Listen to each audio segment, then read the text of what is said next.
We've just had the Kakao Games financials, and this is going to give us important release information around about Chrono Odyssey and ArcheAge Chronicles. Two games you might be very interested in if you were previously a New World enjoyer and you're looking for something else. But let's jump in and let's talk about what they spoke about. So there's two things that happens when they do this. They do like a PDF document and they do a call where they explain some of what's going on. I'll cut to the chase. On the PDF document, it shows ArcheAge Chronicles as being pretty much the end of Q3 2026, and it shows Chrono Odyssey being Q4 2026. Now, right away, I must tell you that I strongly suspect that the ArcheAge Chronicles one is going to change. And why might I say that? Well, we've not actually seen the game yet. It may not do what Chrono Odyssey did, but when the public see that game, they might want to take it away and change things. Keep in mind that Chrono Odyssey was supposed to come out this year, but then we had a public-ish beta, and now it's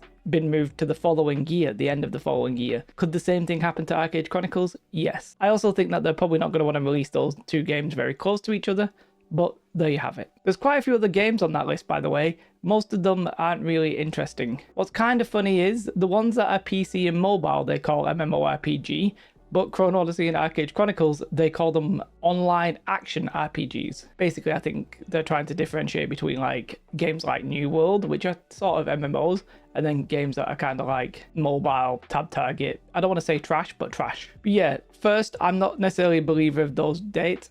Chrono Odyssey is the one I think probably might be more realistic, simply because we've seen what they have and we know what they've got to do. And speaking about Chrono Odyssey, they do mention it in the call as well. They reveal that we're probably going to get more information about what's going on with the game this year, but they kind of reiterate what they've been saying, you know, in the on the Twitter blog post that they've been doing, that are also on the Steam page, where they're like, we're fixing pretty much everything, and it's a massive essay that most people aren't going to read. But they talk about the textability, the UI and user experience, the narrative, weirdly, which, to be honest, I never pay attention to stories in MMO, so fair enough. The combat, which I personally kind of enjoyed. I hope they don't tinker with it like completely drastically. It just needs to be, you know, polished, smoother, and a little bit better. They also use the phrase sharpening edges. Now, keep in mind that there's actually a translator here. So the original statements are all being made in Korean, and then they have a lady, always seems to be the same lady, who does the translations. Now, I'm assuming she can translate just as well as anybody. She's probably a bilingual speaker, but just keep in mind that there might be some nuances a little bit lost in that translation. Either way, the thing that they talk about is sharpening edges, which I'm confused by, because I don't know if they just mean like polishing it, or do they actually mean sharpening the edges? Because there was this like dithering effect, which I think is pretty common in Unreal Engine 5 games, but there's like this dithering effect where you kind of like it I don't know, it looks dotty and you can sort of see through things, including her, in a weird way. I don't know if they mean that or do they just mean general polish, but that's what they mentioned. And yeah, they said they will get an update on that soon. They did say that it sounds like the focus group tests are the ones that are the, you know, the, I don't want to say chosen few, because that makes us sound special, but the people who've played some of the focus group tests before. And I wonder if it's going to be the partners now. You remember the content creator program? I wonder if they'll get in. Either way, that's going to happen in early 2026. Keep in mind, you'll not hear anything about that because it should be firmly, strictly under NDA. My position with Chrono Odyssey kind of remains the same. I'm still cautiously optimistic. In fact, I don't want to say I'm abandoning caution, but I'm pretty confident that they're going to turn that around. Maybe I don't have enough experience with Korean devs, but what I saw with Throne of Liberty and the changes that they made in that period of time, I kind of believe that the game just needs actual polish and tidying up, and I don't see any reason why that couldn't happen. Yeah, the lighting was absolutely scuffed, the movement was a little bit jank, etc, etc, but I really felt like it was decent-ish, and if they finish it, yeah, we could be in for some good times. They could have, however, just not do anything and have to release it, be forced to release, because overall, Kakao Games, their financials sort of seem to be going down. They're not making that much money on mobile, and their AAA PC games, well, they're not ready yet. So they're currently losing money, which makes me think that they'll throw Chrono Odyssey out end of next year no matter what. But yeah, we don't know that for sure. But yeah, I think Chrono will be okay. I could be wrong. I could be completely wrong. Maybe they won't fix anything, change anything, and we'll be playing the same game in a year's time and it'll just be released and we'll be like, well, okay. But that's Chrono. They didn't really say anything else about Chrono, but just keeping that in mind. News this year, focus group test early next year. Still planning on a release late next year. But then moving to ArcheAge Chronicles. Now, This one's the more mystery one, right? You haven't played it, you haven't seen it. We've played Chrono Odyssey, we've seen Chrono Odyssey. ArcheAge Chronicles, all we've seen are these like cinematic gameplay trailery things. And whilst it does look good and it sounds good, you know, they've got interesting system with housing, caravan system, but it sounds like it's going to be mostly like not a single player RPG, because it looks like it's online RPG, but it's again more of a, I don't know, small scale PvE online game, if that makes sense. We've not really seen it. We don't really know what it's like. We're not sure what the progression is. Now maybe they'll do like an Ion 2. Maybe ArcheAge Chronicles will just come out and nobody will really have actually played it. They said that they've done many internal tests. I think they might have mentioned like 7 to 9, and they said they've done many internal tests and that will continue.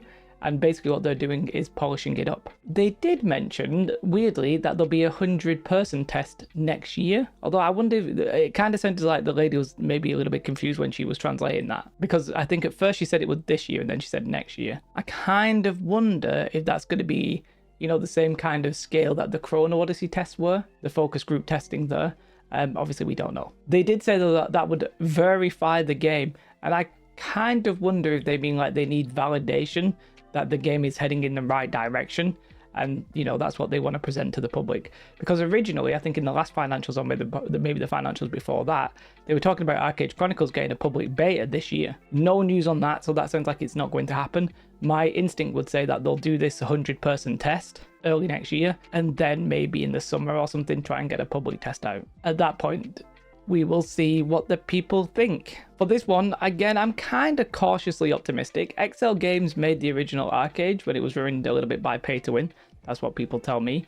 And I really do think that ArcheAge as a whole, not ArcheAge as a whole, Kakao as a whole, are trying to cater to the West, and they're trying to do so by having not really any pay to win. It's a gamble that I think could absolutely pay off big time for them, because whilst I am personally looking forward to trying Ion 2, it sounds like the combat might be okay, listening to Canon, although Canon only played the action combat mode, he didn't play the tab target mode, but whatever, right? The combat of Ion 2 sounds like it could be okay. We all know that Ion 2 is going to be pay to win. How bad will that pay to win be?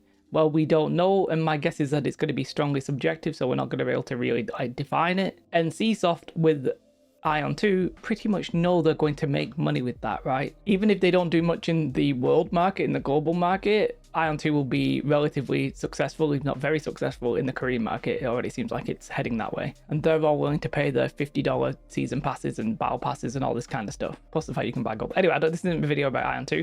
My point is, NCSoft, pretty guaranteed to make money, I think. Chrono Odyssey and ArcheAge Chronicles, we think they're going to be like box price games without pay to win, which is, you know, bold move basically from the Koreans here. If they do what I'm saying they do, I really wish them well, and I think hopefully the games get better and we can actually play them soon, especially with the demise of New World. Yes, we can still play New World for a year, but without content, we're not going to really be doing that, right? We're just not really going to be doing that. For me personally, I'm probably going to cover Ion 2. We're also going to look at Whirlwind's Meat, although Whirlwind's Meat, if I'm honest, not really my vibe. Like, I'm not a big fan of the Wuxia vibe. It's not really an MMO. I think it's even less of an MMO than ArcheAge and Chrono, and I haven't played it, so I really don't know what it's like, but we're going to give that a bash, right? But I think Whirlwind's Meat will be a very short-term thing for me. Ion 2 could be the thing that carries me over to Chrono or ArcheAge. May not be like my optimal thing that I would want to do, but honestly, I will accept a game that's slightly pay to win like Ion 2. Well, I say slightly, probably even very pay to win like Ion 2. As long as the gameplay is good, and everybody keeps saying that the gameplay is good. So we'll see. We're only a couple of weeks away from being able to play the Taiwanese version. If you do want to play with me, by the way, in Ion 2, I would recommend joining the Discord. I'm not sure where we're going yet, because I don't want to like get a big Ion 2 guild only to then not even really play the game because I don't like it. That's very different, for example, from Chrono Odyssey and ArcheAge Chronicles, where pretty confident I will like those games. In fact, I already do like Chrono Odyssey. So if you wanted to join a guild for that, we are definitely going to be recruiting. Obviously, we'll be ramping that up close to the time. Anyway, I'm yapping. Have a most beautiful day. Let me know your thoughts about these games. Like and subscribe. Goodbye.